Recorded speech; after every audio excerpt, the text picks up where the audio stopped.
Bonjour à tous. C'est avec plaisir que je vous retrouve dans cette nouvelle vidéo d'enseignement de physiologie animale. Le 7e chapitre de ces enseignements est consacré à la respiration des animaux et à la relation qui existe entre cette fonction respiratoire et le milieu de vie des animaux. Dans les 4 premières vidéos de ce chapitre 7, je vous ai présenté les appareils respiratoires des animaux, la ventilation et sa régulation, puis le transport et les échanges des gaz respiratoires. Les 3 dernières vidéos de ce chapitre 7 abordent l'ajustement des échanges gazeux aux besoins de l'organisme dans 3 situations physiologiques particulières que sont l'exercice physique, l'exposition à l'altitude et la plongée sous-marine. Dans la précédente vidéo, qui était la 5e du chapitre 7, je vous ai présenté les adaptations mises en jeu chez l'homme lors de l'exercice physique. Cette 6e vidéo du chapitre 7 aborde les adaptations de l'homme et des animaux à l'altitude. Je vous parlerai dans cette vidéo des effets d'une exposition temporaire de l'homme à l'altitude, puis des mécanismes d'acclimatation de l'homme à l'altitude, ainsi que des adaptations qui concernent les populations humaines vivant en permanence en altitude. J'aborderai ensuite, à la fin de cette vidéo, les adaptations à la vie en altitude de certains animaux, illustrés par exemple ici par la vigogne et le bouquetin. Dans le plan général du cours, cette vidéo correspond au paragraphe 4.2 intitulé « Les adaptations à l'altitude ». Et nous allons voir que vivre en altitude, c'est faire face à une hypoxie, c'est-à-dire à un manque, à une insuffisance de dioxygène, hypoxie qui est liée à un abaissement de la pression atmosphérique. La pression atmosphérique, on l'appelle aussi la pression barométrique, et je vais vous montrer pourquoi l'abaissement de la pression barométrique abaisse finalement la teneur en oxygène. C'est ce qu'on appelle l'hypoxie hypobar parce que diminution ici de la pression, d'altitude. Pour vous faire comprendre pourquoi l'altitude génère une hypoxie, il nous faut revenir tout d'abord aux travaux historiques de John Dalton, un chimiste et physicien britannique connu surtout pour sa théorie atomique ainsi que pour ses recherches sur le daltonisme étant une anomalie de la vision des couleurs. Et en l'honneur de son travail, le terme Dalton est aujourd'hui employé comme synonyme de l'unité de masse atomique. Les masses molaires des protéines sont ainsi exprimées en kilodalton. Au cours de ses nombreuses recherches, John Dalton a notamment découvert la loi des pressions partielles d'un mélange gazeux, loi qu'on appelle aussi la loi de Dalton. Et cette loi de Dalton peut être énoncée de la façon suivante. 2 paramètres, tout d'abord le paramètre grand P qui est la pression totale exercée par un mélange de gaz, et petit p qui représente la pression partielle, la pression individuelle d'un gaz donné. Et bien cette loi de Dalton peut ainsi être exprimée à une température donnée, grand P, la pression totale, est égale à la somme des pressions individuelles qu'exercerait chacun des gaz s'il occupait seul le volume entier. On peut écrire grand P est égal à la somme des pressions partielles de chacun des gaz constituant le mélange gazeux. Par exemple, si le mélange gazeux contient 3 gaz différents, qu'on appellera par exemple les gaz 1, 2 et 3, eh bien la pression totale de ce mélange sera égale à la somme petit p1 plus petit p2 plus petit p3. Ainsi, l'air atmosphérique que nous respirons est composé, nous le reverrons, de différents gaz tels que le diazote, le dioxygène, le dioxyde de carbone. Et on peut donc écrire que la pression atmosphérique, c'est la somme de la pression partielle du gaz azote plus la pression partielle du gaz dioxygène plus la pression partielle du gaz dioxyde de carbone, etc. La pression partielle d'un gaz est égale à la pression totale, grand P, multipliée par le pourcentage de ce gaz dans le mélange. À partir du niveau de la mer, ici, la pression barométrique ou pression atmosphérique va décroître quand l'altitude augmente.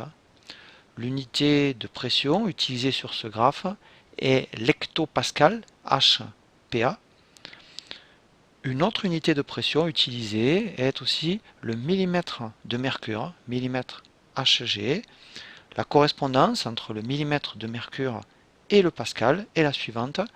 1 mm de mercure, qu'on appelle aussi un torr, est égal à 133,3 pascal, c'est-à-dire est égal à 1,333 hectopascal. On voit ici qu'au niveau de la mer, la pression atmosphérique est d'environ 1000 hectopascal et elle va diminuer avec l'altitude. Elle est par exemple ici seulement d'environ 330 hectopascal au sommet du mont Everest dans l'Himalaya, c'est-à-dire à 8848 mètres d'altitude. Exprimée en millimètres de mercure, la pression atmosphérique au niveau de la mer est égale à 760 mm de mercure, soit 760 torr, et exprimée en atmosphère, on dira qu'elle est égale à 1 atmosphère, ou à environ 1 bar. Et toujours exprimée en millimètres de mercure, au sommet de l'Everest, c'est-à-dire à 8848 mètres, la pression atmosphérique est seulement de 250 mm de mercure, c'est-à-dire 250 torr, soit environ un tiers de l'atmosphère, donc 0,33 atmosphère, donc environ 0,33 bar. La pression barométrique étant abaissée en altitude par rapport au niveau de la mer, on peut dire qu'en altitude règnent des conditions hypobara, conditions de faible pression, et nous verrons dans la prochaine vidéo que lors de la plongée sous-marine règnent au contraire des conditions hyperbara, parce que en milieu sous-marin, la pression hydrostatique va augmenter avec la profondeur. J'ai évoqué tout à l'heure que l'air atmosphérique contient plusieurs gaz, dont 78% d'azote et 21% de dioxygène. Et quelle que soit l'altitude, le dioxygène va représenter toujours 21% de l'air atmosphérique. On a vu avec la loi de Dalton que la pression partielle d'un gaz est égale à la pression totale, grand P, multipliée par le pourcentage de ce gaz dans le mélange. Ainsi, au niveau de la mer, où on l'a vu, la pression atmosphérique est égale à 760 mm de mercure, la pression partielle en dioxygène de l'air atmosphérique sera égale à 0,21, qui correspond à 21%, multiplié par 760, qui est la pression atmosphérique au niveau de la mer, ce qui donne 160 mm de mercure. Donc la pression atmosphérique au niveau, la pression en dioxygène au niveau de la mer, dans l'air atmosphérique, est de 160 mm de mercure. On peut faire le même calcul de la pression partielle du dioxygène dans l'air atmosphérique, mais cette fois au sommet de l'Everest, donc à 8848 mètres. On a vu que au sommet de l'Everest, la pression atmosphérique est de 250 mm de mercure.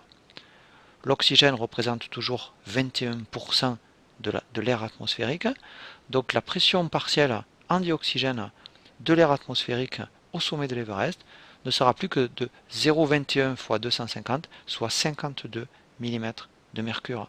On voit qu'il y a un abaissement important de la pression partielle en dioxygène dans l'air atmosphérique au fur et à mesure qu'on s'élève.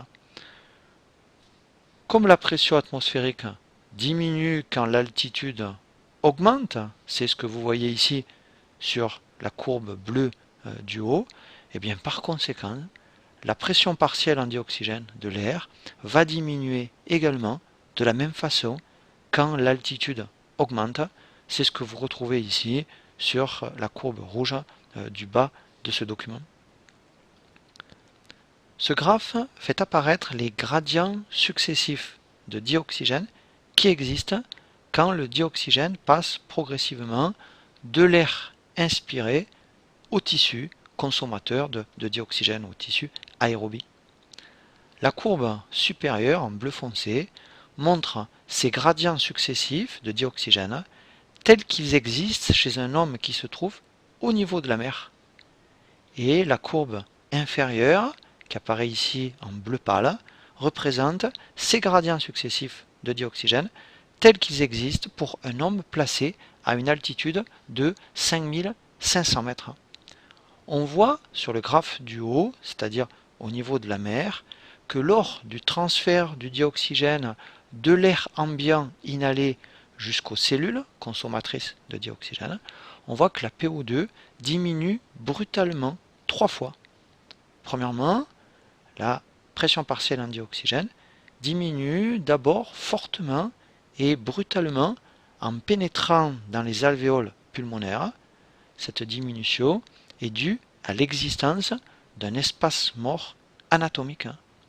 Ainsi, la pression partielle en dioxygène va passer d'une valeur d'environ 160 mm de mercure dans l'air inspiré à environ 100 mm de mercure dans l'alvéole pulmonaire. Deuxièmement, la pression partielle en dioxygène diminue une seconde fois quand le dioxygène passe dans le sang par diffusion à travers la membrane alvéolo-capillaire pour aller se fixer sur l'hémoglobine des globules rouges des capillaires alvéolaires.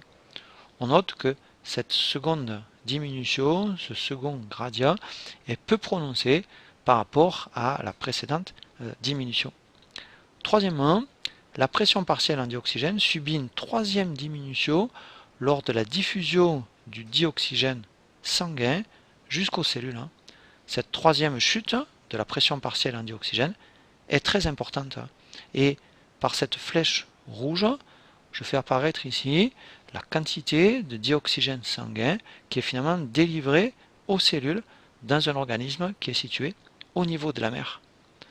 On va maintenant commenter la même courbe, mais pour un organisme qui est situé à 5500 mètres d'altitude. Alors en altitude, la pression partielle en dioxygène de l'air inspiré est fortement abaissée, comme nous l'avons évoqué précédemment. Et puis on va retrouver les trois gradients successifs de la pression partielle en dioxygène, mais on voit que ces trois gradients sont moins accentués qu'au niveau de la mer. Et cette flèche verte correspond finalement à la quantité de dioxygène qui est délivrée aux cellules dans un organisme qui est situé à 5500 mètres d'altitude. On voit ici que dans le cas de cette exposition à une haute altitude, 5500 mètres, la quantité de dioxygène délivrée aux cellules est environ 3 fois moindre par rapport aux sujets vivant au niveau de la mer. Et donc, les cellules de l'organisme exposées à la haute altitude se trouvent très vite en état de manque vis-à-vis du dioxygène. La diminution de la PO2 dans l'air inspiré en altitude va conduire donc à diminuer l'apport en dioxygène aux cellules. Notons également qu'en altitude, la pression partielle en dioxygène dans l'air inspiré est diminuée, mais la pression partielle en dioxygène dans le sang artériel se trouve également diminuée. Vous voyez qu'au niveau de la mer, cette pression partielle en dioxygène dans le sang artériel, elle est d'environ 100 mm de mercure, et à 5500 mètres, vous voyez que cette pression partielle en dioxygène dans le sang artériel est seulement d'environ 40 mm de mercure, et elle serait encore abaissée pour des altitudes supérieures. Par exemple, la pression partielle en dioxygène dans le sang artériel au sommet de l'Everest est d'environ 30 mm de mercure seulement. Ainsi, doit-on retenir que l'adaptation à l'altitude est en fait une adaptation à l'hypoxie. Cette adaptation à l'hypoxie est transitoire chez un sujet ne vivant pas en altitude, mais qui va être exposé transitoirement à l'altitude lors d'un séjour court en montagne. On est ici en situation dite d'hypoxie aiguë, on dit aussi d'altitude aiguë, et nous verrons comment l'organisme répond immédiatement à ce manque de dioxygène par des mécanismes à court terme, dits des mécanismes d'accommodation. Les alpinistes qui entreprennent par exemple de gravir l'Everest ne doivent pas monter trop vite, et lors de leur marche d'approche, ils doivent s'arrêter pendant plusieurs jours dans des camps d'altitude pour s'acclimater. Et je vous parlerai aussi dans cette vidéo des mécanismes d'acclimatement chez l'homme mis en jeu lors d'un séjour durable en altitude. L'adaptation à l'hypoxie est dite chronique, c'est-à-dire durable, par opposition à hypoxie aiguë, chez des sujets acclimatés et chez les natifs de haute altitude. On est alors en situation dite d'hypoxie chronique ou d'altitude chronique. C'est le cas des populations qui vivent sur le plateau tibétain ou dans les Andes péruviennes, et j'évoquerai dans cette vidéo les adaptations de ces populations qui vivent en permanence en altitude. En dehors des diminutions des pressions barométriques et partielles de dioxygène, l'altitude est caractérisée par d'autres modifications. Je vais vous en citer 3 ici. Première modification, elle concerne le degré hygrométrique de l'air. En effet, le degré hygrométrique de l'air diminue avec l'altitude. Ce phénomène peut être responsable d'une évaporation importante en altitude, encore accentuée par l'effet du vent exposant l'organisme à la déshydratation. Deuxième modification à évoquer, en altitude, l'épaisseur de la couche protectrice atmosphérique qui filtre les rayons ultraviolets est réduite, entraînant finalement une plus grande exposition à ces radiations ultraviolettes. Le rayonnement ultraviolet augmente de 3 à 4% tous les 100 mètres, ce qui d'une part contribue en altitude à une plus grande pureté bactériologique de l'air, mais ce qui d'autre part favorise les brûlures cutanées et les brûlures ophtalmologiques.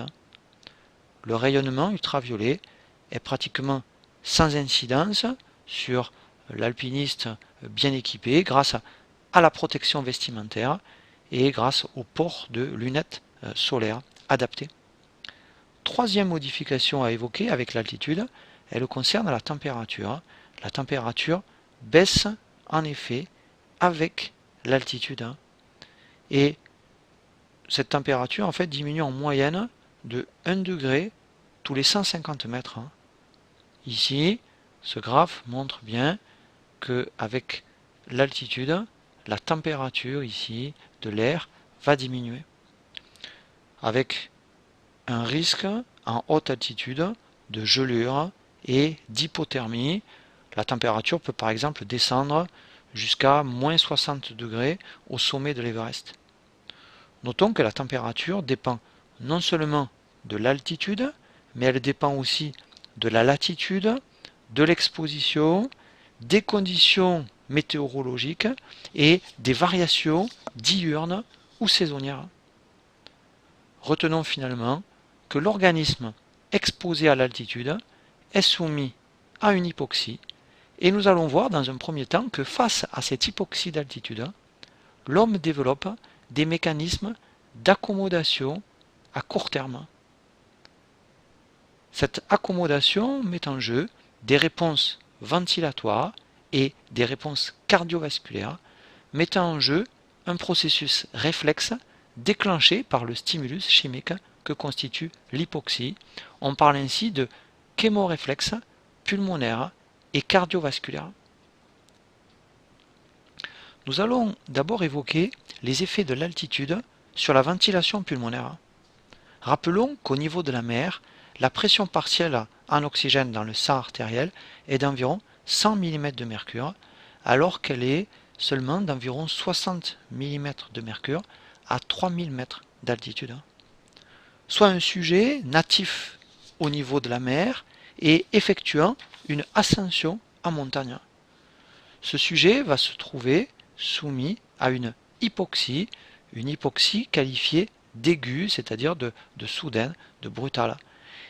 Et tant que l'organisme reste à une altitude inférieure à 3000 mètres, malgré la baisse de la pression partielle en dioxygène, la valeur de la pression partielle en dioxygène reste supérieure à 60 mm de mercure et la ventilation pulmonaire n'est pas modifiée dès l'arrivée à cette altitude. Mais si le séjour de ce sujet se prolonge au-delà de 24 heures, une hyperventilation va apparaître. Par contre, si le natif au niveau de la mer est exposé à une altitude supérieure à 3000 mètres, la pression partielle en dioxygène alvéolaire et donc artérielle va se trouver alors inférieure à 60 mm de mercure. Et à ce moment-là, l'hyperventilation se manifeste dès l'arrivée à cette altitude.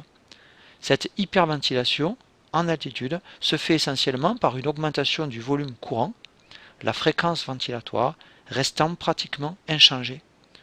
On observe que la fréquence ventilatoire n'augmente de façon significative qu'à partir de 6000 mètres d'altitude. Nous avons vu dans la troisième vidéo du chapitre 7 le mécanisme par lequel l'hypoxie, notamment quand la PO2 est inférieure à 60 mm de mercure, mécanisme par lequel l'hypoxie déclenche l'hyperventilation, et on va reprendre ici ce mécanisme. On va s'attacher ici dans ce schéma général à la partie haute qui correspond à l'accommodation de court terme à l'altitude. En altitude, nous l'avons dit, la pression partielle en dioxygène dans le sang artériel est diminuée et cette hypoxie qui apparaît ici en orange en haut à droite de ce schéma est perçue par des récepteurs qu'on appelle les chémorécepteurs carotidiens qui sont les principaux détecteurs, mais aussi par les chémorécepteurs aortiques. La voie nerveuse sensitive ou voie nerveuse afférente qui apparaît sur ce schéma en couleur verte et qui part des chémorécepteurs carotidiens et aortiques emprunte d'une part le nerf de Hering qui est issu des chémorécepteurs carotidiens et d'autre part le nerf de Sion issu des chémorécepteurs aortiques. Ces nerfs vont rejoindre ici les nerfs crâniens 9 et 10. Cette voie nerveuse sensitive active les centres respiratoires bulbaires, lesquels conduisent par les nerfs moteurs de la respiration, qui sont ici représentés par la couleur bleue sur ce schéma. Ces nerfs moteurs de la respiration vont conduire à une activation de la ventilation. Cette voie réflexe, donc hypoxie, chémorécepteur, voie sensitive, activation des centres bulbaires et ensuite activation des voies motrices activant les muscles de la ventilation. Cette voie réflexe, entièrement nerveuse et qui est déclenchée par l'hypoxie, aboutit donc à une hyperventilation, on vient de le dire, essentiellement par une augmentation de l'amplitude des mouvements ventilatoires et donc essentiellement par une augmentation du volume courant. Cette augmentation du débit respiratoire est rapide les premiers jours, puis de plus en plus lente, et une valeur stable du débit ventilatoire est atteinte après une semaine environ de séjour en altitude. L'hyperventilation stabilisée à une haute valeur est d'autant plus grande que l'hypoxie est intense. Cette hyperventilation est une bonne adaptation à l'hypoxie car elle améliore la dynamique du renouvellement de l'air au contact de la surface alvéolo-capillaire et elle optimise ainsi le gradient diffusif du dioxygène entre l'air et le sang. Notons qu'en hypoxie chronique, l'augmentation du débit ventilatoire va entraîner dans l'air alvéolaire et donc dans le sang artériel une augmentation de la pression partielle en dioxygène. Par exemple, à 4000 mètres d'altitude, la pression partielle en oxygène alvéolaire est de 50 mm de mercure si le sujet est en hypoxie aiguë, donc soumis de façon transitoire, brutale, à l'hypoxie d'altitude. Par contre, à la même altitude, la pression partielle en dioxygène alvéolaire est d'environ 58 mm de mercure après une acclimatation. Et cette valeur de 58 mm de mercure est proche de la valeur observée en hypoxie aiguë à 3000 mètres d'altitude. Donc, grâce au processus d'acclimatation, la modification de l'air alvéolaire est finalement la même que lors d'une descente à une altitude inférieure, ici par exemple, eh bien, comme si on se trouvait à 3000 mètres d'altitude par cette élévation de la pression partielle en oxygène alvéolaire. L'exposition à l'hypoxie aiguë conduit aussi à une réponse rapide du cœur. En effet, dès l'arrivée en altitude, le débit cardiaque au repos est augmenté et son degré d'augmentation est fonction de l'altitude atteinte. Le débit cardiaque peut ainsi être doublé en haute altitude. C'est essentiellement l'élévation de la fréquence cardiaque de repos, et donc c'est essentiellement une tachycardie de repos qui est responsable de cette augmentation du débit cardiaque de repos en altitude. L'origine de cette tachycardie de repos en altitude est la suivante, on la retrouve toujours sur ce même schéma de synthèse. Le chémoréflexe déclenché par l'hypoxie aiguë conduit aussi à une diminution du tonus parasympathique cardiomodérateur. Le parasympathique cardiomodérateur, c'est-à-dire le nerf 10 ici, est représenté en rouge sur ce schéma. Ce chémoréflexe déclenché par l'hypoxie conduit aussi à une activation du tonus sympathique. Tonus sympathique qui est représenté ici donc par le système nerveux orthosympathique illustré en bleu sur le schéma. Ce chémoréflexe induit par l'hypoxie aiguë aboutit aussi à activer la libération d'adrénaline par les glandes médulo-surrénales. L'adrénaline, comme la noradrénaline, est une catécholamine et les effets physiologiques de l'adrénaline, qui est une hormone libérée dans le sang, sont comparables à ceux du système nerveux sympathique dont le neurotransmetteur terminal est aussi une catécholamine, la noradrénaline. L'activation du tonus sympathique et la libération d'adrénaline dans le sang entraînent au niveau du cœur, par l'intermédiaire des récepteurs bêta-1 adrénergiques, une augmentation du débit cardiaque, essentiellement par un effet sur le nœud sinusal, ce qui conduit à une augmentation du rythme cardiaque. On parle, vous vous souvenez, d'effet chronotrope positif. Le système sympathique et l'adrénaline exercent aussi au niveau des artérioles une vasoconstriction par l'intermédiaire des récepteurs alpha adrénergiques. Et la pression artérielle augmente donc avec l'altitude. Ainsi, une étude menée sur des alpinistes à 5400 mètres d'altitude dans l'Himalaya a montré en moyenne une augmentation de 14 mm de leur pression systolique et une augmentation de 10 mm de leur pression diastolique.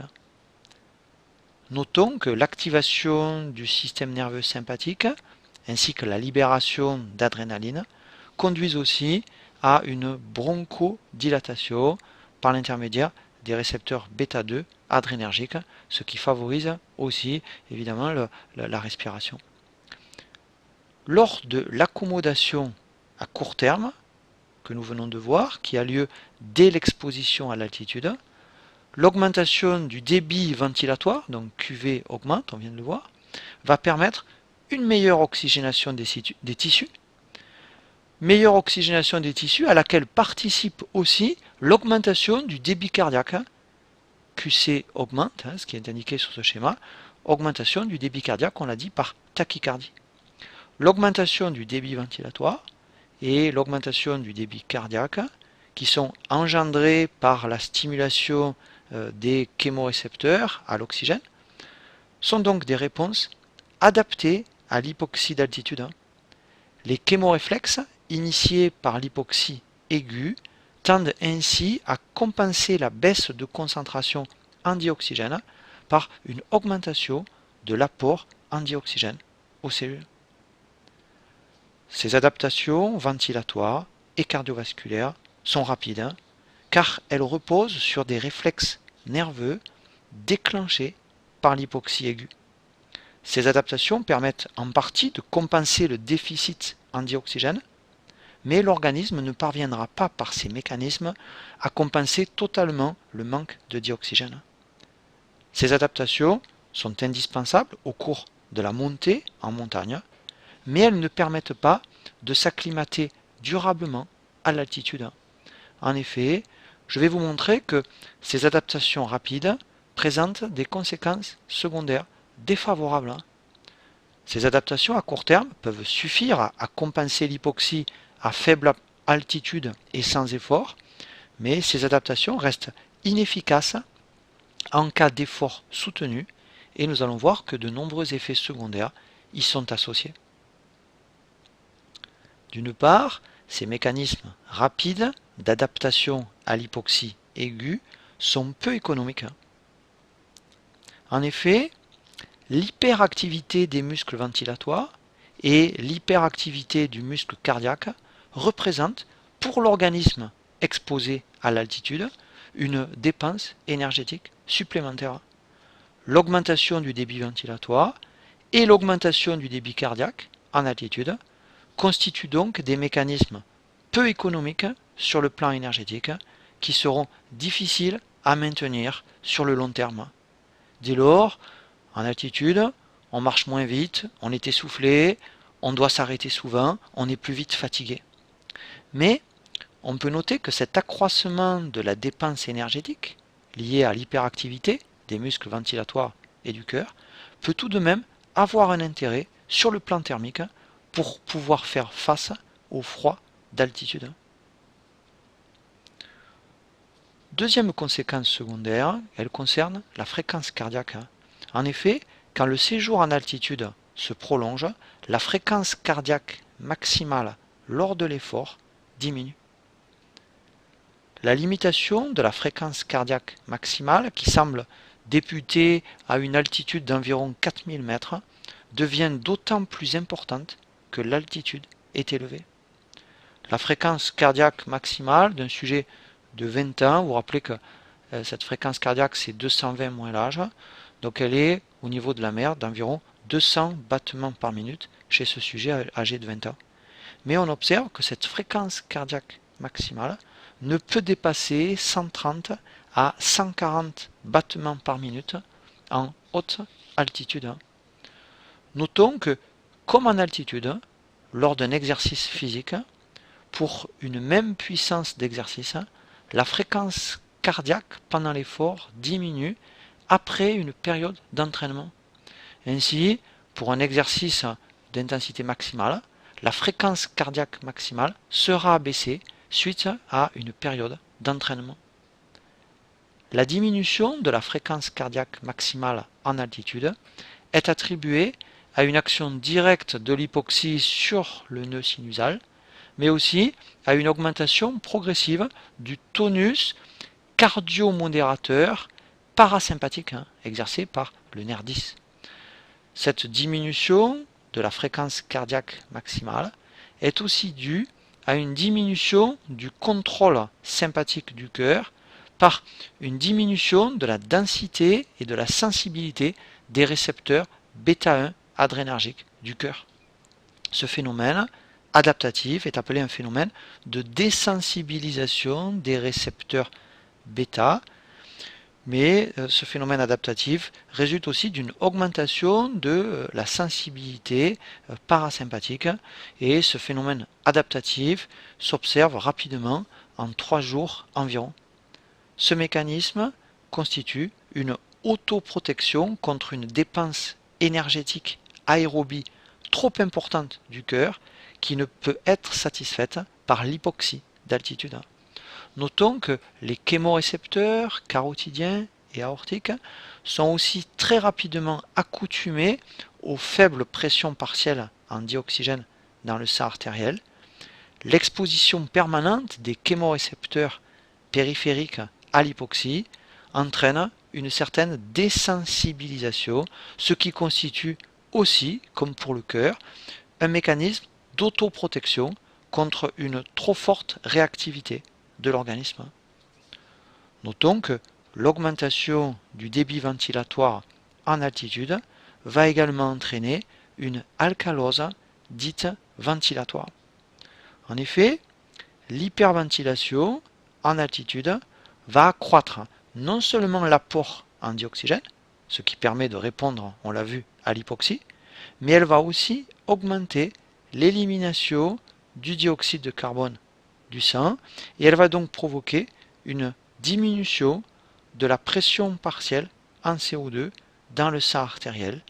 L'hyperventilation d'altitude va donc générer une hypocapnie, c'est-à-dire une diminution de la PCO2 dans le sang artériel qui va peu à peu s'abaisser en dessous de sa valeur normale qui est la valeur de 40 mm de mercure. Et cette hypocapnie va donc se traduire par un déséquilibre du pH sanguin. Elle va se traduire par une alcalose dite ventilatoire. Car rappelons que la PCO2 apparaît au dénominateur de l'équation d'Henderson-Hasselbalch. Donc si la PCO2 artérielle diminue, comme c'est le cas ici en altitude, le pH artériel va augmenter. La valeur normale du pH artériel est de 7,4, mais cette valeur est augmentée par l'hypocapnie due à l'hyperventilation d'altitude. On va donc parler d'alcalose, puisque le pH artériel se trouve augmenté en altitude, c'est-à-dire que le sang artériel est alors plus alcalin que dans les conditions normales. Le pH dans le sang artériel va devenir supérieur à 7,4. Et on qualifie cette alcalose de ventilatoire parce que le déséquilibre du pH sanguin est dû ici à la ventilation et plus précisément à une hyperventilation d'altitude qui a entraîné l'hypocapnie. Ce déséquilibre du pH sanguin provoqué par l'hyperventilation d'altitude a une conséquence sur la fixation de dioxygène par l'hémoglobine. En effet, nous avions vu dans la 4e vidéo du chapitre 7 un effet appelé effet Bohr qui désigne la diminution de l'affinité de l'hémoglobine pour le dioxygène lors d'une diminution du pH. Ainsi, en altitude, par effet Bohr, l'alcalose ventilatoire, c'est-à-dire un pH sanguin supérieur à 7,4, va décaler la courbe de dissociation de l'oxyhémoglobine vers la gauche, c'est-à-dire que la P50 de l'hémoglobine va se trouver diminuée ou que l'affinité de l'hémoglobine pour le dioxygène va se trouver augmentée, ce qui est favorable à la fixation de dioxygène par l'hémoglobine au niveau des capillaires pulmonaires, mais ce qui est défavorable à la libération de dioxygène par l'hémoglobine au niveau tissulaire. Nous allons voir qu'une autre conséquence du maintien en altitude est la perte dans les urines d'ions HCO3-, qu'on appelle aussi les ions bicarbonate ou ions hydrogénocarbonates. L'hyperventilation du sujet maintenu en altitude conduit donc à une hypocapnie et par conséquent à une alcalose ventilatoire. L'équilibre acido-basique de l'organisme s'avère donc menacé. Une compensation de cette alcalose ventilatoire mettant en jeu les reins va alors se manifester afin de ramener le pH à sa valeur physiologique. La réabsorption rénale des ions hydrogénocarbonates diminue quand la pression partielle en CO2 dans le sang artériel diminue. Par conséquent, chez le sujet maintenu en altitude et qui se trouve donc en hypocapnie, la réabsorption rénale des ions hydrogénocarbonates va diminuer et donc l'élimination urinaire de ces ions hydrogénocarbonates va augmenter. On va ainsi observer au bout de quelques jours en altitude une perte de ces ions hydrogénocarbonates dans les urines. Or, les ions hydrogénocarbonates du plasma jouent un rôle tampon très important dans le sang. Ils constituent ce que l'on appelle la réserve alcaline du plasma. Et normalement, les ions hydrogénocarbonates sont entièrement réabsorbés par les reins, donc reviennent dans le sang, afin d'éviter de perdre ces ions hydrogénocarbonates dans les urines. Mais en altitude chronique, donc maintenue, cette réponse rénale d'élimination urinaire des ions hydrogénocarbonates va permettre de compenser l'alcalose ventilatoire, c'est-à-dire elle va permettre d'abaisser le pH sanguin pour ramener ce pH à sa valeur normale.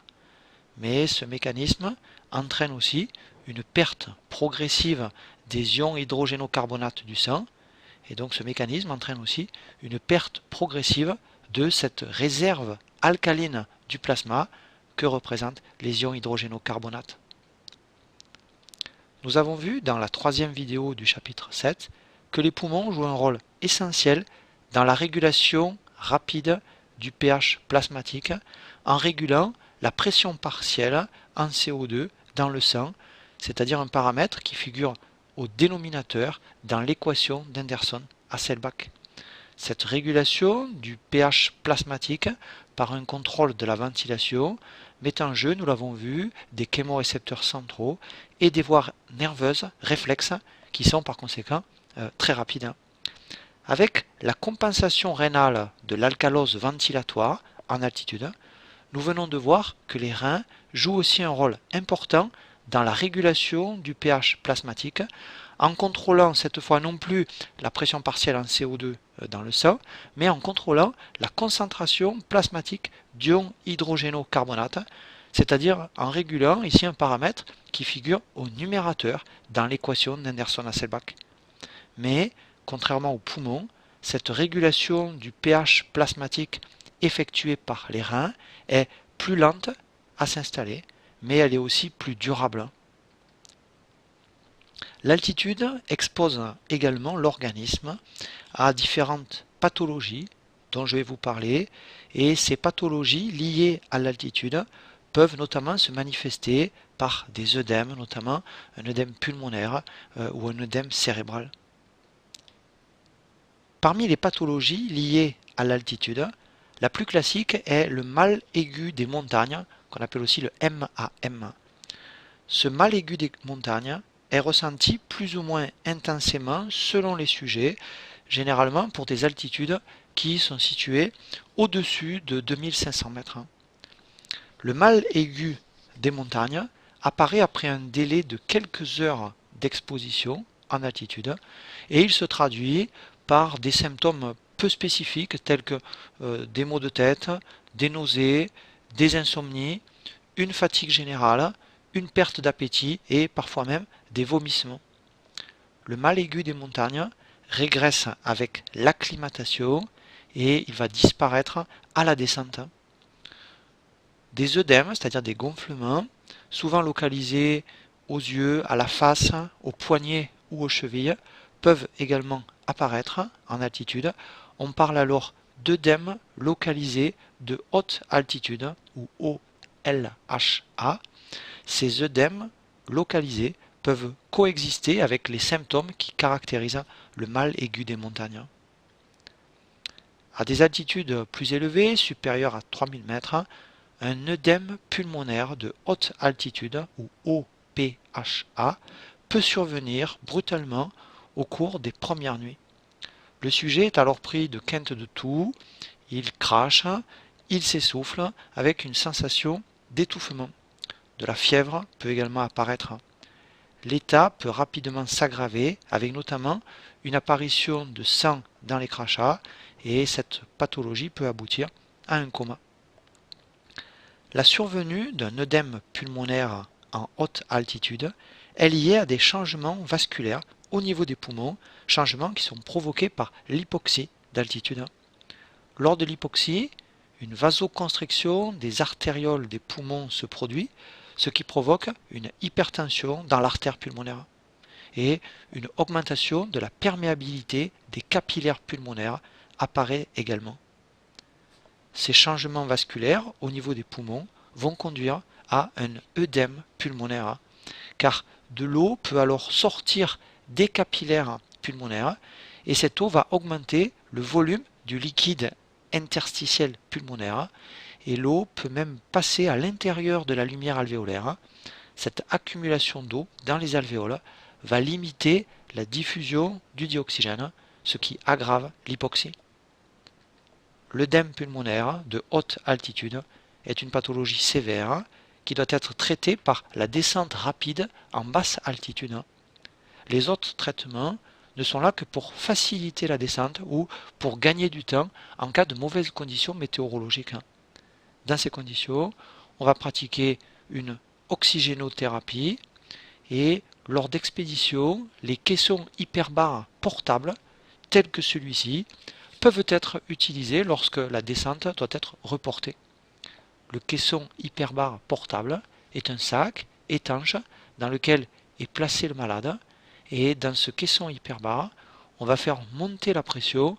Ainsi, par exemple, on peut se sentir en termes de pression à 3000 mètres à l'intérieur du caisson, alors qu'en réalité, on est par exemple à 7000 mètres d'altitude. À des altitudes élevées, supérieures à 3000 mètres, le mal aigu des montagnes peut se compliquer également d'un œdème cérébral de haute altitude, ou OCHA. Cet œdème cérébral de haute altitude apparaît en général au cours des premiers jours qui suivent l'arrivée à cette altitude.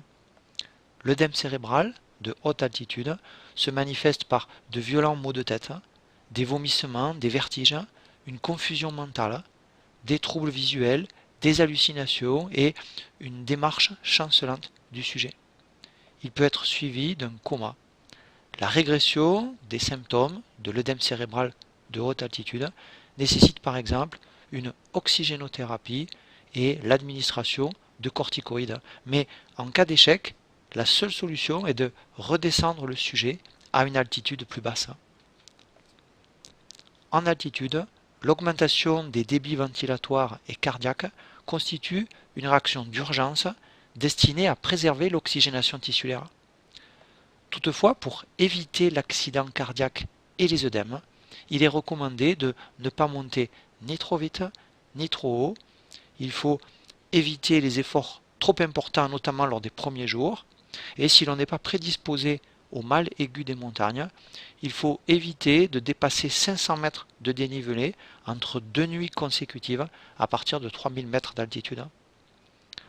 Si on est prédisposé au mal aigu des montagnes, il faut alors éviter de dépasser 300 mètres de dénivelé entre 2 nuits consécutives à partir de 2500 mètres d'altitude. Et pour favoriser l'acclimatation, il faudra prendre un jour de repos tous les 2 à 3 jours, c'est-à-dire tous les 1000 mètres, et passer plusieurs nuits à la même altitude avant de poursuivre l'ascension. Le processus d'acclimatation que nous allons maintenant aborder met en jeu des mécanismes à long terme. Certaines adaptations physiologiques vont permettre à l'organisme de séjourner durablement en altitude. Ces adaptations apparaissent dans la partie basse, en bleu, sur ce schéma général, des adaptations à l'hypoxie d'altitude, alors que les adaptations à court terme, déjà commentées, apparaissent en haut dans ce schéma général. Deux adaptations importantes seront traitées ici, mettant en jeu d'une part le 2,3-BPG et d'autre part l'érythropoïétine. Examinons dans un premier temps l'adaptation à long terme mettant en jeu le 2,3-DPG ou 2,3-BPG qui est un petit glucide, le 2,3-diphosphoglycérate ou 2,3-biphosphoglycérate qui est un petit glucide produit par une voie court-circuitant la glycolyse qui est présent normalement dans les globules rouges et dont je vous ai déjà parlé dans la 4e vidéo de ce 7e chapitre. Nous avons vu que l'alcalose ventilatoire qui survient au début de l'exposition à l'altitude déplace la courbe de dissociation de l'oxyhémoglobine vers la gauche par effet Bohr, ce qui favorise la fixation par l'hémoglobine du dioxygène au niveau des poumons.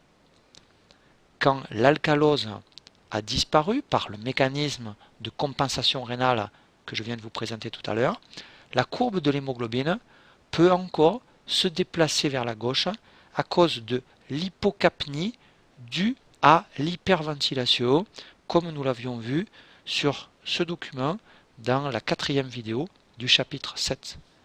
Lors de l'analyse de ce document, je vous ai signalé que par rapport à la courbe de saturation de l'hémoglobine pure, qui est la courbe ici en trait plein, la présence de CO2 décale la courbe de saturation de l'hémoglobine vers la droite, c'est la courbe ici en petit point. Donc un abaissement de la pression partielle en CO2 dû à l'hyperventilation en altitude va au contraire décaler la courbe de saturation de l'hémoglobine vers la gauche. Mais dans les heures qui suivent la montée en altitude, la concentration en 2,3-diphosphoglycérate va augmenter dans les globules rouges. La voie de synthèse du 2,3-DPG est activée par stimulation de l'enzyme qui est la 2,3-DPG mutase et la voie du retour vers le 3-phosphoglycérate est freinée par inhibition d'une enzyme qui est la 2,3-DPG phosphatase. Or, nous avions vu dans la quatrième vidéo du chapitre 7 que le 2,3-DPG interagit avec les chaînes bêta de l'hémoglobine, ce qui déplace alors l'équilibre allostérique vers la forme tendue de l'hémoglobine, c'est-à-dire sa forme désoxygénée. Le 2,3-DPG est normalement présent en concentration molaire voisine de l'hémoglobine dans les globules rouges et ce 2,3-DPG déplace donc vers la droite la courbe de saturation de l'hémoglobine. C'est la courbe ici en pointillé où avec hémoglobine plus BPG, on le voit un décalage de la courbe de saturation de l'hémoglobine vers la droite par rapport à la courbe de l'hémoglobine seule, qui est la courbe en trait plein. Mais en altitude, l'augmentation de la production de 2,3-DPG accentue encore le déplacement de la courbe de dissociation de l'oxyhémoglobine. Ainsi, l'accroissement de la concentration en 2,3-DPG dans les hématies va augmenter encore la P50 de l'hémoglobine, c'est-à-dire va diminuer encore l'affinité de l'hémoglobine pour le dioxygène, et donc va favoriser ainsi la libération de dioxygène par l'hémoglobine au tissu. Ceci constitue un avantage pour l'organisme tant que l'altitude n'est pas trop élevée, donc tant que l'hypoxie finalement n'est pas trop sévère. Parmi les adaptations à long terme en altitude, on peut également citer la synthèse rénale d'une hormone appelée l'érythropoïétine ou EPO. La composition du sang est modifiée au cours d'une exposition à l'altitude. On observe en effet en altitude une augmentation du nombre des globules rouges, c'est la courbe ici rouge. Cette augmentation du nombre d'érythrocytes, on parlera de polyglobulie, cette augmentation donc du nombre de globules rouges va démarrer au bout de quelques jours et elle peut s'étendre ensuite sur plusieurs mois et même sur plusieurs années. Cette polyglobulie d'altitude est la conséquence d'une hyperactivité érythropoïétique de la moelle osseuse. L'érythropoïèse est la formation des globules rouges qui se déroule, comme pour toutes les cellules sanguines, à l'intérieur de la moelle osseuse. Le degré d'augmentation de l'érythropoïèse est lié à l'importance de l'hypoxie.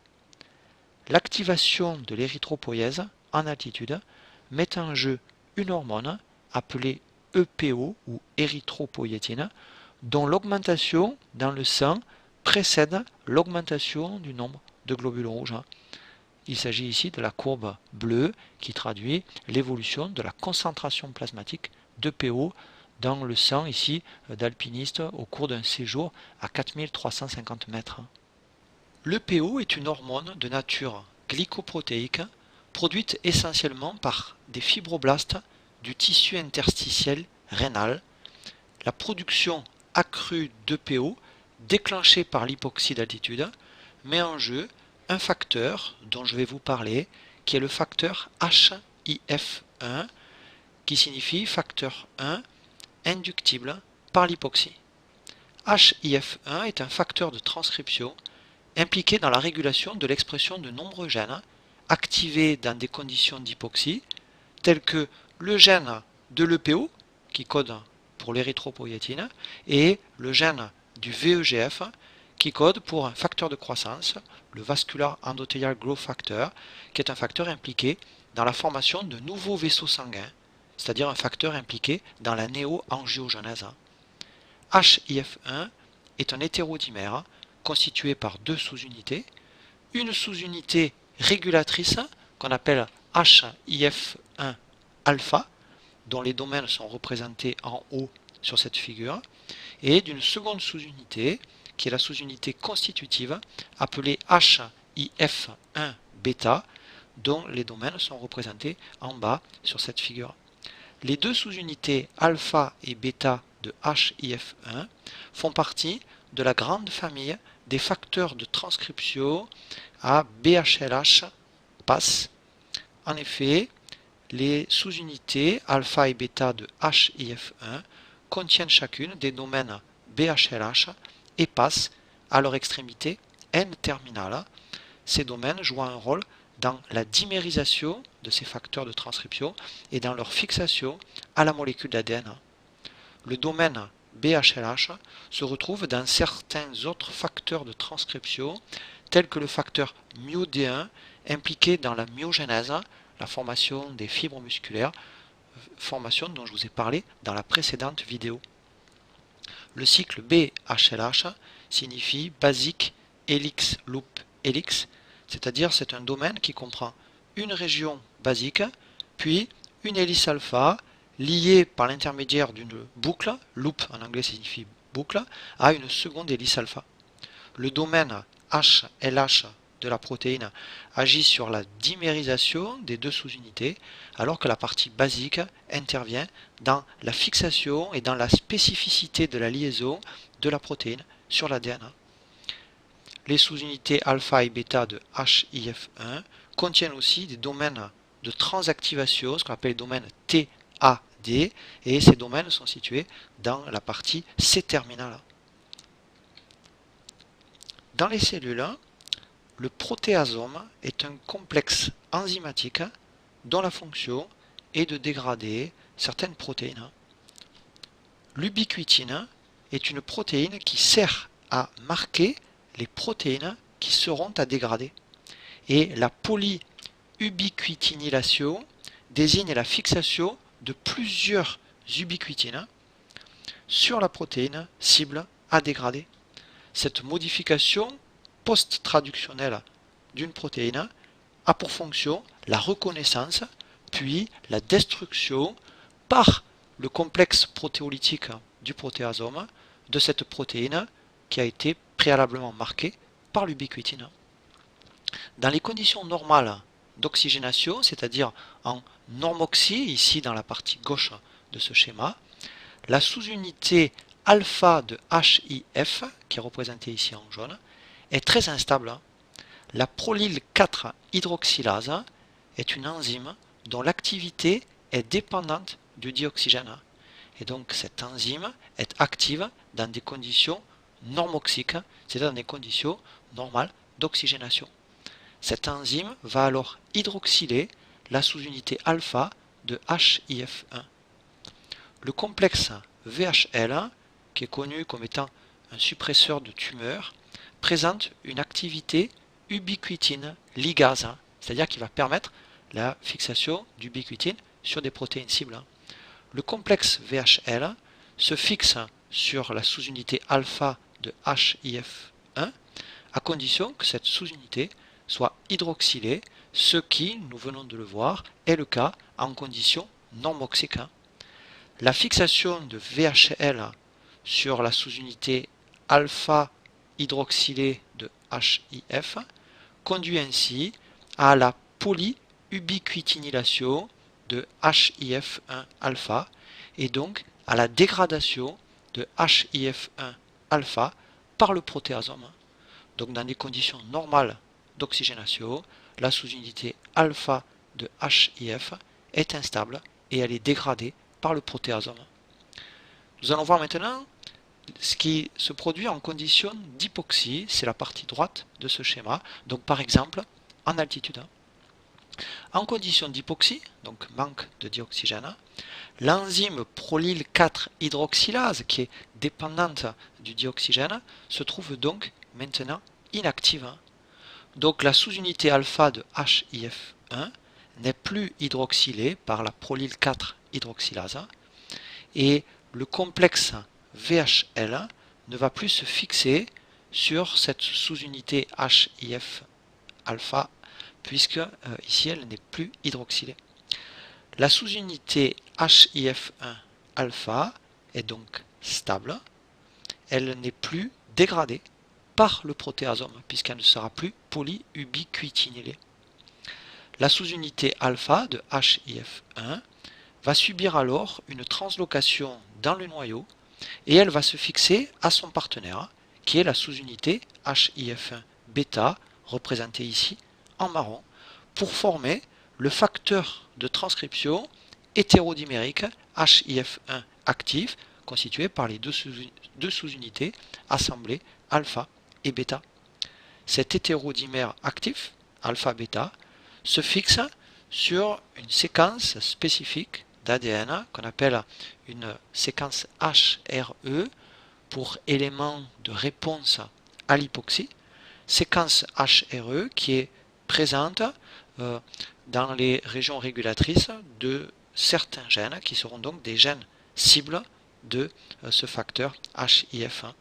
Et ces gènes cibles sont par exemple le gène de l'EPO ou le gène du VEGF1. Et l'action de ce facteur de transcription actif va induire alors l'activation transcriptionnelle de ces gènes. En altitude, l'hypoxie tissulaire induit ainsi dans les fibroblastes rénaux, par l'intermédiaire du facteur de transcription actif HIF1, une augmentation de la transcription du gène de l'EPO, aboutissant donc à accroître la synthèse d'EPO, donc la synthèse d'érythropoïétine. Ainsi, nous l'avons vu, la concentration plasmatique d'érythropoïétine augmente après une exposition à l'hypoxie. L'EPO est une hormone circulante qui va activer dans la moelle osseuse la prolifération des cellules souches des globules rouges. L'EPO est donc une hormone qui active l'érythropoïèse, d'où son nom d'érythropoïétine, qui signifie en fait la protéine qui stimule l'érythropoïèse. Ainsi, l'EPO est impliqué dans une boucle de régulation hormonale permettant de faire face à l'hypoxie tissulaire. En effet, l'hypoxie tissulaire constitue le stimulus qui induit, par l'intermédiaire du facteur de transcription HIF1, la sécrétion rénale d'EPO. Cette érythropoïétine est une hormone qui va stimuler à son tour l'érythropoïèse dans la moelle osseuse, ce qui aboutit à accroître le nombre de globules rouges et augmente donc la capacité de transport du dioxygène dans le sang, ce qui permet finalement de réduire l'hypoxie tissulaire de départ et ce qui boucle bien ici cette boucle régulatrice. Au cours d'une exposition maintenue en altitude, l'EPO naturel va stimuler la production des globules rouges dans la moelle osseuse et va permettre la polyglobulie d'altitude ainsi qu'une augmentation de la teneur en hémoglobine. L'EPO de synthèse est utilisé par exemple chez les patients souffrant d'anémie grave. Une anémie est caractérisée par une diminution du nombre de globules rouges ou de la concentration d'hémoglobine dans le sang. Mais cette EPO de synthèse a malheureusement trouvé aussi sa place dans l'arsenal des produits dopants utilisés par certains sportifs. Ainsi, des injections d'EPO de synthèse vont permettre aux sportifs tricheurs d'augmenter leur production de globules rouges et donc de mieux oxygéner leurs muscles pendant l'effort dans le but d'améliorer leur performance sportive. Un moyen naturel chez les sportifs d'élever leur concentration sanguine en EPO est d'effectuer un stage de préparation physique en altitude.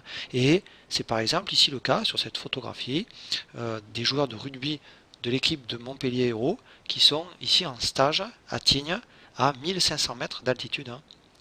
Ce séjour en altitude va permettre aux sportifs d'augmenter le nombre de leurs globules rouges et donc d'augmenter la concentration d'hémoglobine pour améliorer leur performance quand ils redescendront ensuite par exemple au niveau de la mer. le séjour prolongé en altitude s'accompagne aussi d'une augmentation du nombre de capillaires musculaires, d'une augmentation de la myoglobine et d'une augmentation du volume de l'activité, du volume et de l'activité des mitochondries. Et toutes ces modifications participent aussi à améliorer les performances des sportifs qui préparent leurs conditions physiques par un stage en altitude. La conséquence de la production d'EPO en altitude est une polyglobulie et donc une augmentation de la capacité oxyphorique du sang, c'est-à-dire de la capacité du sang à fixer le dioxygène. La polyglobulie, liée à la prolongation du séjour en altitude, présente un avantage dans la mesure où elle améliore le transport du dioxygène. Mais la polyglobulie d'altitude présente aussi un inconvénient, car elle contribue à augmenter la viscosité du sang. Il y a plus de globules rouges, donc le sang finalement est moins fluide, le sang devient plus visqueux. Par conséquent, le sang s'écoule plus difficilement dans les petits vaisseaux, ce qui, paradoxalement, limite la diffusion du dioxygène dans les tissus. Cet écoulement sanguin, rendu plus difficile par la polyglobulie d'altitude, augmente le risque de formation de petits caillots dans les vaisseaux sanguins et donc augmente le risque de thrombose. Et on retrouve ce même risque de thrombose pour les sportifs dopés à l'EPO, ce qui oblige ces sportifs à prendre aussi de l'aspirine ou des anticoagulants qui vont fluidifier leur sang. Et notons que l'EPO, prise comme produit dopant sur le long terme, va entraîner aussi chez ces sportifs des risques d'hypertension artérielle, voire même des risques de cancer de la moelle osseuse. La polyglobulie d'altitude est non seulement à l'origine de problèmes circulatoires, risque de thrombose, mais elle va aussi accroître le travail du cœur pour mettre en mouvement un sang plus visqueux, si bien qu'à long terme, le cœur va finir par se fatiguer. La protection immédiate des tissus contre l'hypoxie par l'hyperactivité du système cardiovasculaire et du système ventilatoire est donc suivie par la mise en place de changements plus longs, ce qu'on appelait l'adaptation de long terme, mettant en jeu une augmentation du 2,3-DPG, mettant en jeu une stimulation de la production rénale d'EPO, et ces changements sont plus lents à se mettre en place que les changements à court terme mettant en jeu l'hyperactivité des systèmes cardiovasculaires et ventilatoires. Et ces changements sont non seulement plus lents, mais ils sont aussi plus durables. Il est donc recommandé de monter suffisamment haut et de séjourner temporairement en altitude intermédiaire pour pouvoir s'acclimater afin de poursuivre l'ascension jusqu'à l'altitude la plus haute qu'on a l'objectif d'atteindre. Ainsi, les alpinistes vont installer des camps de base étagés sur la montagne pour pouvoir atteindre des altitudes très élevées. Par exemple, ces alpinistes qui veulent gravir l'Aconcagua dans les Andes, en Argentine, vont passer ici 2 jours dans un camp de base situé à 5000 mètres d'altitude. Puis, après avoir atteint 5500 mètres, ils y feront un nouvel arrêt pendant 2 jours et ils passeront 2 jours encore dans un camp d'acclimatation localisé à 6000 mètres avant de marcher jusqu'au sommet de l'Aconcagua qui culmine à près de 7000 mètres d'altitude. Dans la dernière partie de cette vidéo, je vais vous parler des adaptations à la vie permanente en altitude qui concernent d'une part certaines populations humaines et d'autre part certains animaux. À environ 4000 mètres au-dessus du niveau de la mer, l'altiplano andin et le plateau tibétain, qui sont les plus hauts plateaux du monde, sont habités en permanence par l'homme et nous allons voir comment ces populations humaines sont acclimatées à ces conditions de vie permanentes en altitude. En Amérique du Sud, environ 7 millions de personnes résident sur l'altiplano. Les Quechas, qui sont des descendants du peuple Inca, vivent principalement dans les régions andines du Pérou, de la Bolivie et de l'Équateur, mais on en rencontre aussi en Colombie, en Argentine et au Chili.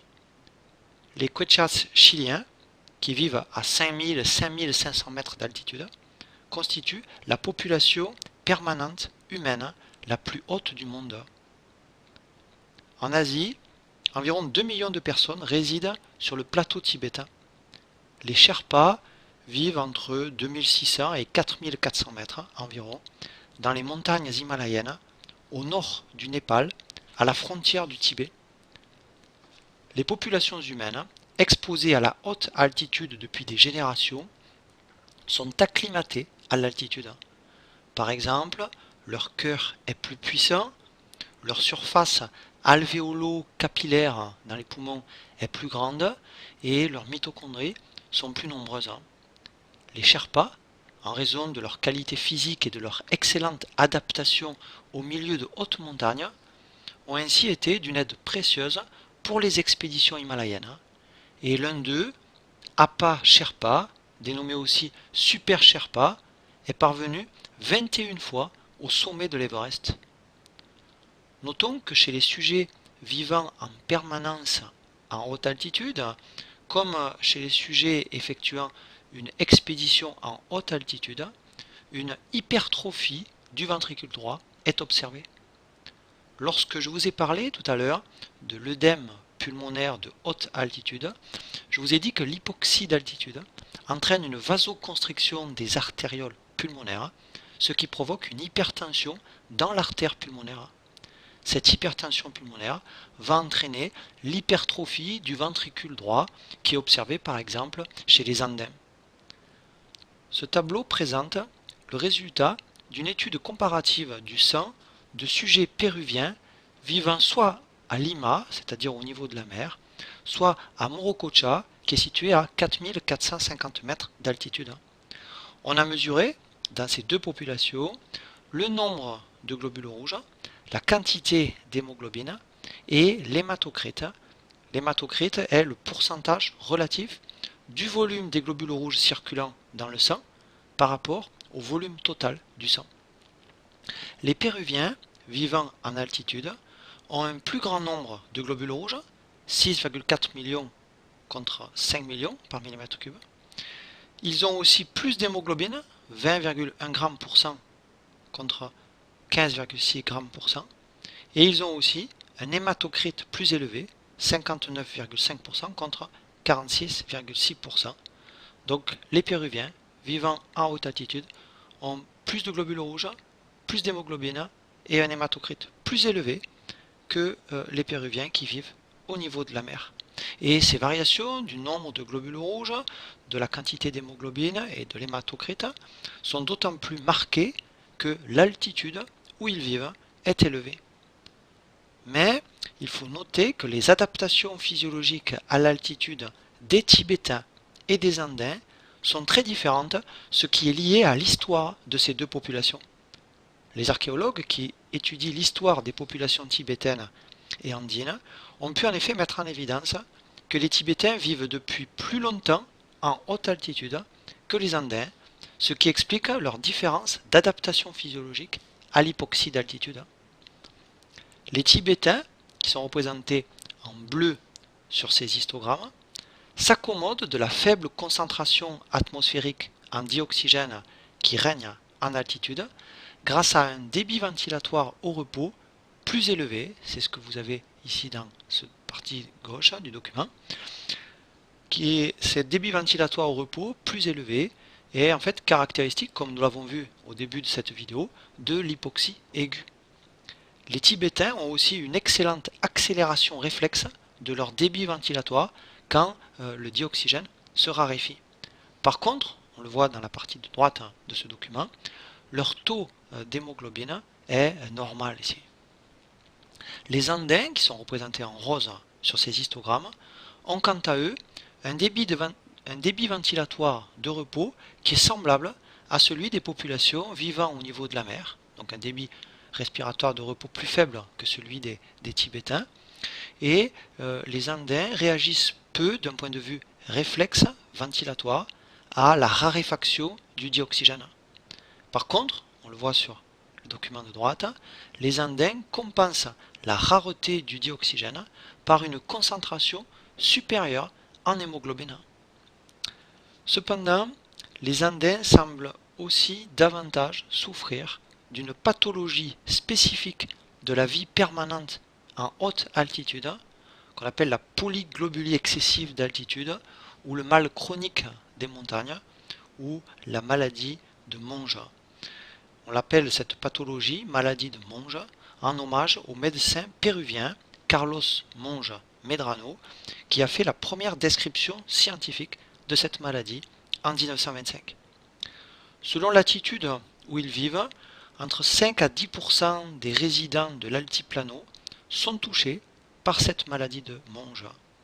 Cette pathologie se manifeste par une polyglobulie excessive, un sang très épais, une hypertension artérielle, une fatigue extrême, des maux de tête et une coloration rouge-violacée de la peau au moment d'un effort.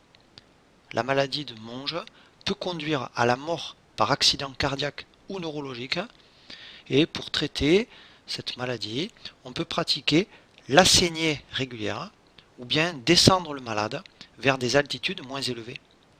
Le fait que cette maladie de Monge affecte davantage les Andins que les Tibétains suggère que l'adaptation des populations andines est moins efficace que celle des populations tibétaines, ce qui peut être mis en relation avec le fait que les Tibétains vivent depuis plus longtemps en haute altitude que les Andins.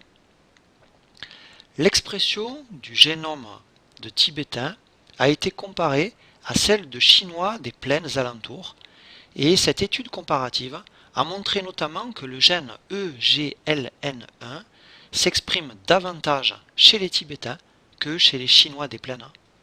Le gène EGLN1 est un gène induit par l'hypoxie, et la protéine qu'il code, qui est mentionnée ici par ce rectangle bleu, la protéine EGLN1, favorise ou participe à la régulation de l'activité du facteur de transcription dont je vous ai parlé tout à l'heure, ou plus précisément de la sous-unité d'un facteur de transcription qui est HIF1 alpha.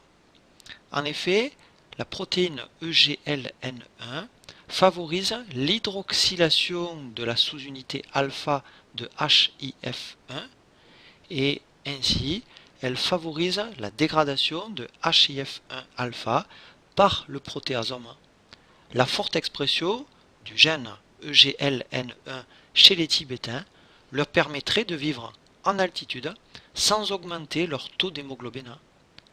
Les faibles taux d'hémoglobine trouvés dans le sang des Tibétains pourraient ainsi permettre à ces populations d'éviter les complications associées aux fortes teneurs en hémoglobine qui apparaissent par exemple dans le sang des Andins aux altitudes élevées. En Afrique, on trouve aussi des populations humaines qui vivent sur les hauts plateaux d'Éthiopie à 3500 mètres d'altitude. Les travaux menés chez ces Éthiopiens suggèrent l'existence d'un troisième type d'adaptation à l'hypoxie d'altitude, différent de la stratégie andine ou de la stratégie tibétaine.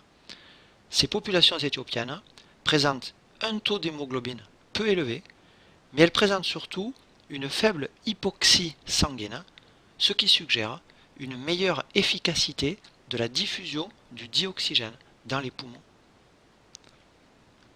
Compte tenu de la faible capacitance du dioxygène dans l'eau par rapport à l'air, le fœtus humain est en état d'hypoxie physiologique, un peu comme s'il vivait entre 7000 et 8000 mètres d'altitude.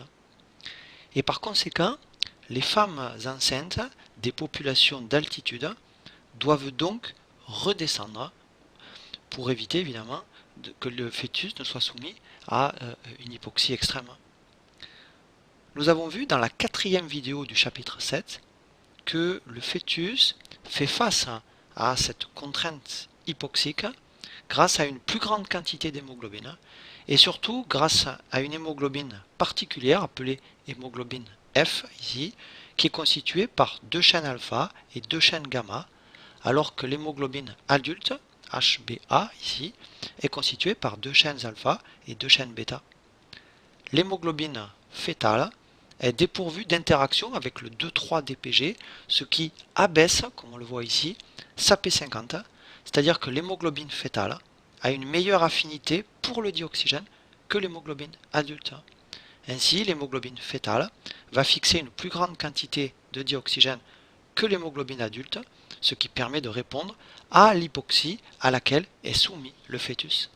Et on peut noter que les nouveau-nés andins conservent quelque temps une certaine proportion de cette hémoglobine fœtale. Compte tenu des effets secondaires liés au processus d'adaptation à long terme, il est recommandé aux natifs du niveau de la mer de ne pas rester trop haut, trop longtemps. Et quelle que soit son origine, l'homme n'est pas fait pour vivre au-delà de 5500 mètres d'altitude. Les animaux vivant en permanence en altitude présentent aussi des adaptations à l'hypoxie. Et je vous parlerai dans un premier temps des adaptations des mammifères de montagne à l'hypoxie d'altitude, puis j'évoquerai dans un second temps celles qui concernent les oiseaux.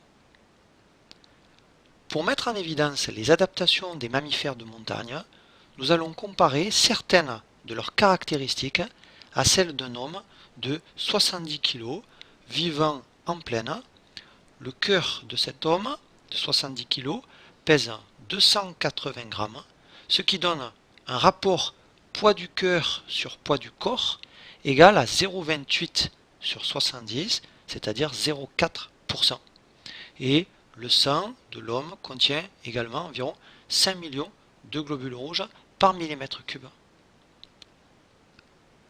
Le chamois, Rupicapra rupicapra, est un mammifère de la famille des bovidés.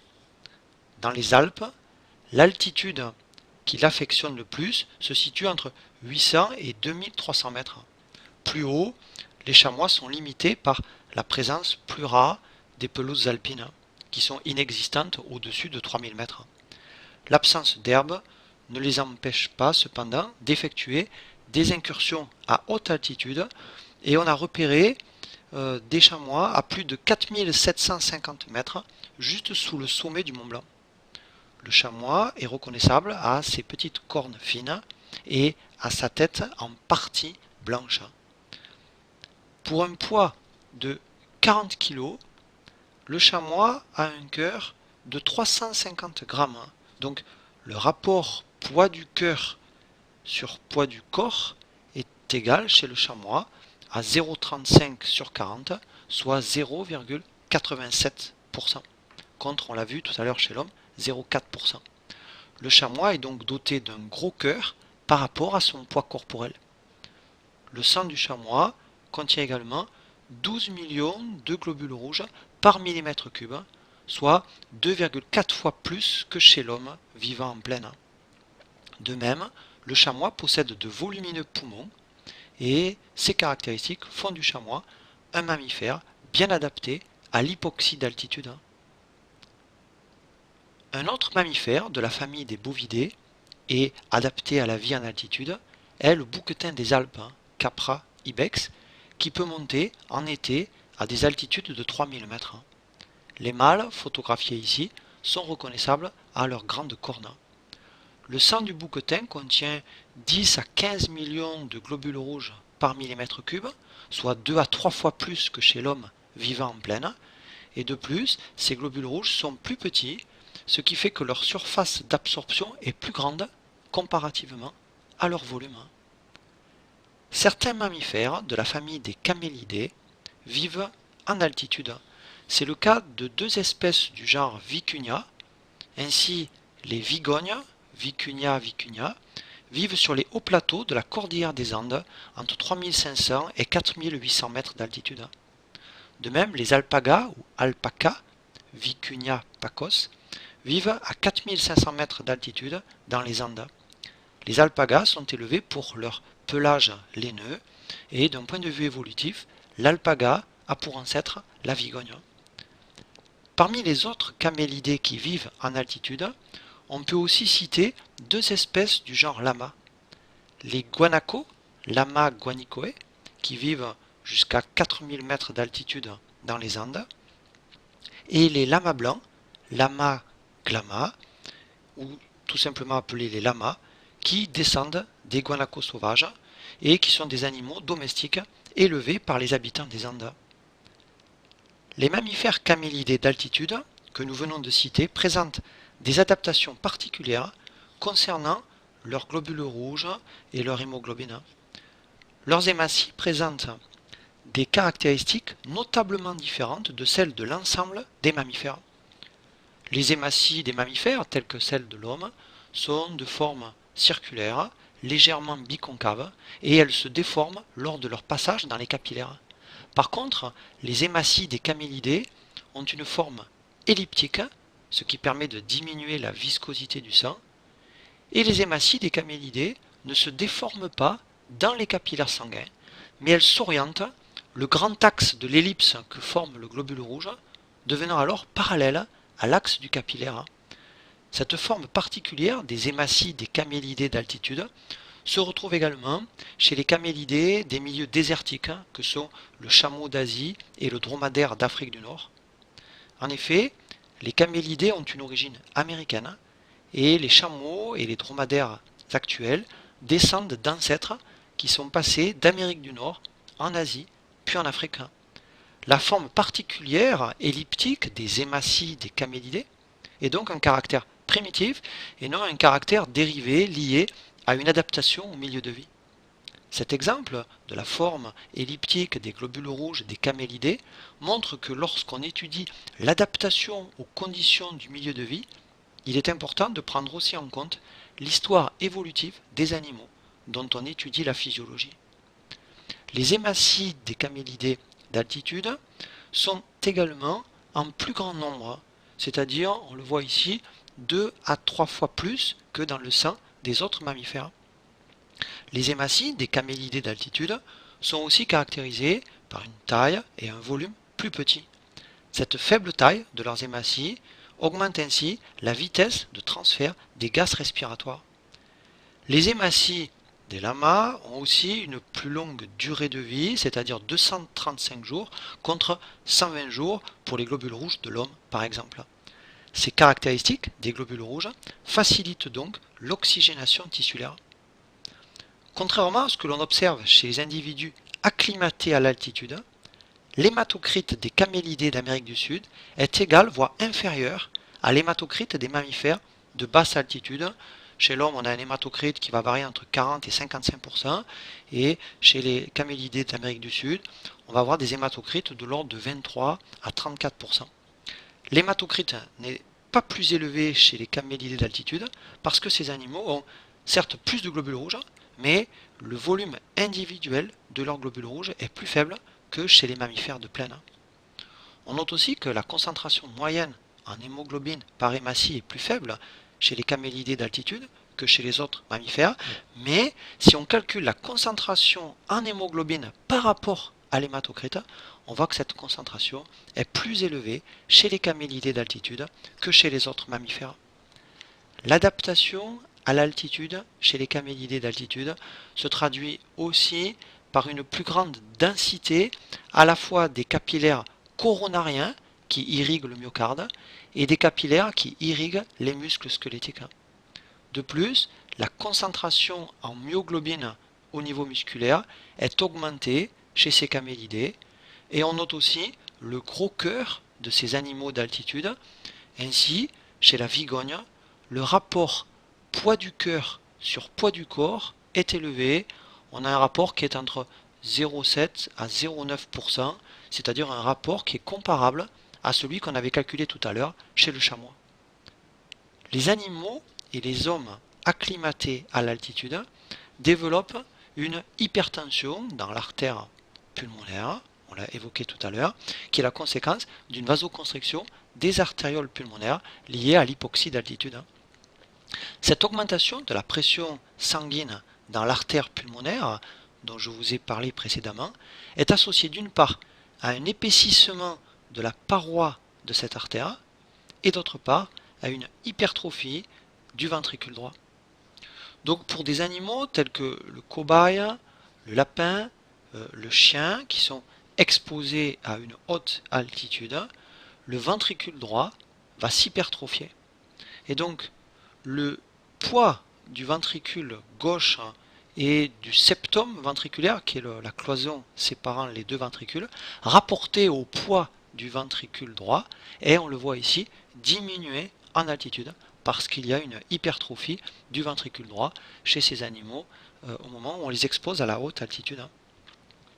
Chez les camélidés d'altitude, on n'observe pas d'hypertension artérielle pulmonaire, ni d'épaississement de la paroi de l'artère pulmonaire, ni d'hypertrophie ventriculaire droite. Mais la réponse à l'hypoxie, bien que beaucoup plus faible chez les camélidés d'altitude que chez les animaux de plaine, n'est pas totalement absente. En effet, on observe chez les lamas descendus à basse altitude une diminution faible mais significative de leur pression artérielle pulmonaire. On note que ce sont à la fois les valeurs de la pression systolique, de la pression diastolique et de la pression moyenne qui se trouvent abaissées quand on descend le lama vers le niveau de la mer. Par ailleurs, si on soumet des lamas à une hypoxie sévère, c'est-à-dire supérieure à celle qui correspond normalement à leur milieu de vie naturel, on note une légère hypertrophie du ventricule droit. Nous allons maintenant nous intéresser aux propriétés de l'hémoglobine des camélidés d'altitude en comparant les courbes de saturation de l'hémoglobine en dioxygène des camélidés d'Amérique du Sud, c'est-à-dire de la vigogne et du lama, et celles des autres mammifères. Cette comparaison montre que les courbes de saturation de l'hémoglobine sont décalées vers la gauche pour la vigogne et le lama par rapport aux courbes des autres mammifères. Donc l'hémoglobine de la vigogne et du lama présente une plus grande affinité pour le dioxygène que celle des autres mammifères. On peut évaluer, à partir de ces courbes, la P50 de l'hémoglobine des camélidés d'altitude. La P50 est la pression partielle en dioxygène dans le sang pour laquelle la saturation de l'hémoglobine est égale à 50%. Donc on va par exemple, sur la courbe correspondant à la vigogne, on va prendre ici 50%, projeter sur la courbe, et ensuite lire la PO2 qui correspond à cette valeur. On voit sur ce document que la P50 de l'hémoglobine ou du lama se situe en dessous de la valeur de 20 mm de mercure, alors que pour les autres mammifères, elle est au-dessus de 20 mm de mercure. On peut reprendre ici ces valeurs. On a pu mesurer que la P50 de l'hémoglobine de la vigogne est égale à 17,6 mm de mercure, alors qu'elle est comprise entre 20 et 30 mm de mercure chez les autres mammifères de poids comparable, mais non adaptés de façon permanente à l'altitude. Donc l'hémoglobine de la vigogne et du lama fixe mieux le dioxygène que l'hémoglobine des autres mammifères, ce qui est une adaptation à l'hypoxie d'altitude. Cette modification de la courbe de saturation de l'hémoglobine est finalement inverse de celle qu'on avait observée lors de l'acclimatation où, on l'a dit, l'augmentation du 2,3 DPG augmentait au contraire la P50 de l'hémoglobine. Cette grande affinité de l'hémoglobine pour l'oxygène chez les lamas et chez les vigognes est génétiquement déterminée. En effet, cette grande affinité de l'hémoglobine pour le dioxygène n'est pas modifiée lors d'un séjour en basse altitude ou chez des lamas ou des vigognes nés en captivité au niveau de la mer. L'augmentation de l'affinité de l'hémoglobine pour l'oxygène, observée chez les camélidés d'altitude, est une réponse adaptative à la contrainte hypoxique du milieu d'altitude et elle repose finalement sur un déterminisme génétique. Cette adaptation de l'hémoglobine, des lamas, des vigognes à l'hypoxie d'altitude repose en fait sur une modification de l'interaction des chaînes bêta avec le 2,3 DPG. Par comparaison à l'hémoglobine de l'homme, la modification de cette interactivité est due à la substitution de l'histidine en position 2 et 143 par l'asparagine dans les deux chaînes bêta de l'hémoglobine du lama et de la vigogne. Les oiseaux supportent mieux l'hypoxie d'altitude que les mammifères. Ceci a été mis en évidence en plaçant en conditions hypoxiques, c'est-à-dire à une altitude d'environ 6000 mètres, des souris et des moineaux approximativement de même poids et de même métabolisme basal. Les souris présentent alors des difficultés respiratoires et une incapacité à l'effort, alors que les moineaux continuent de voler.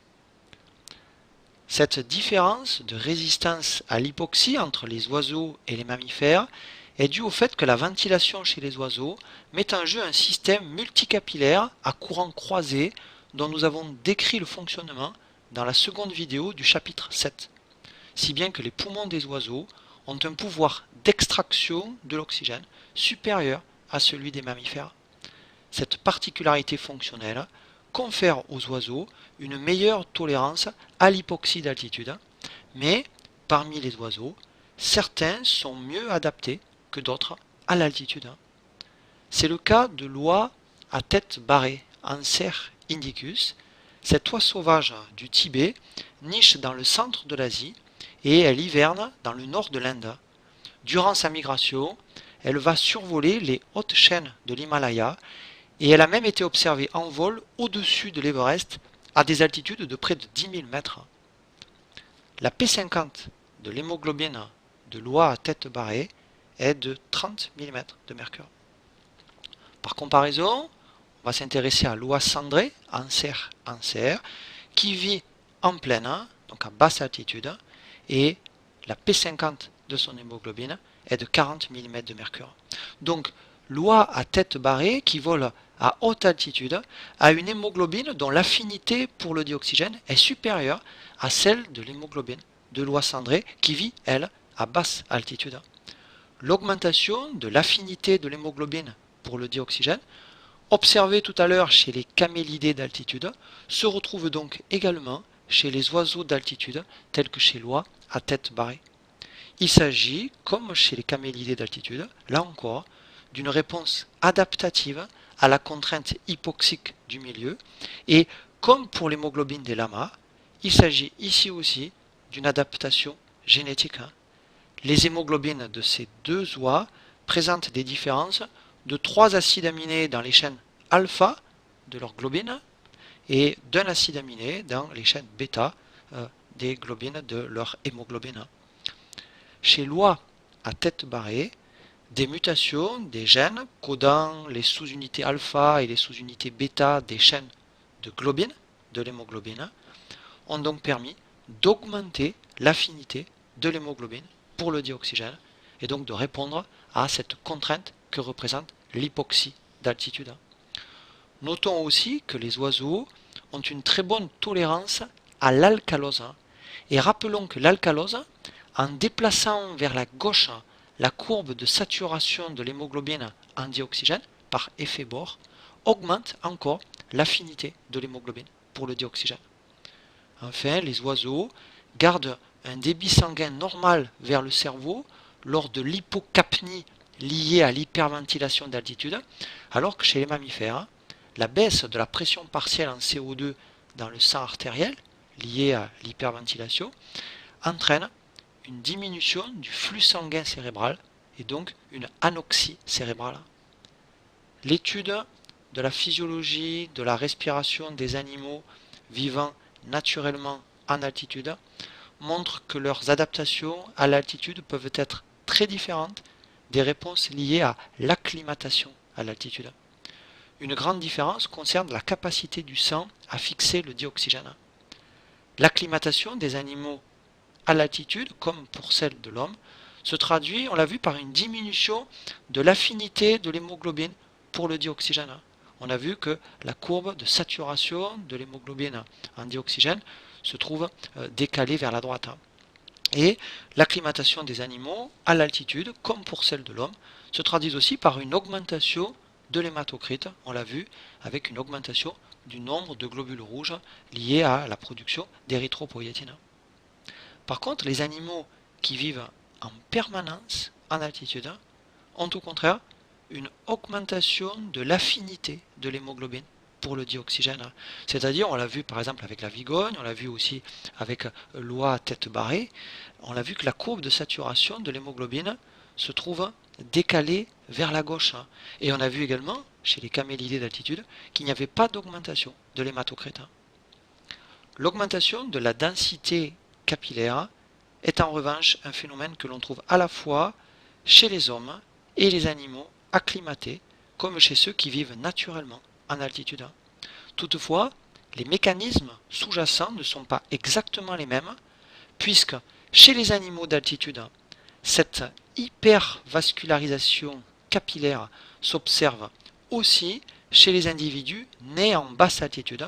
Donc l'augmentation de la densité capillaire chez les animaux vivant en permanence en altitude, comme la vigogne, est génétiquement déterminée, à la différence de celle observée chez les individus acclimatés, chez lesquels on a vu l'hypoxie induit une augmentation de la production du facteur VEGF par l'intermédiaire du facteur de transcription HIF1.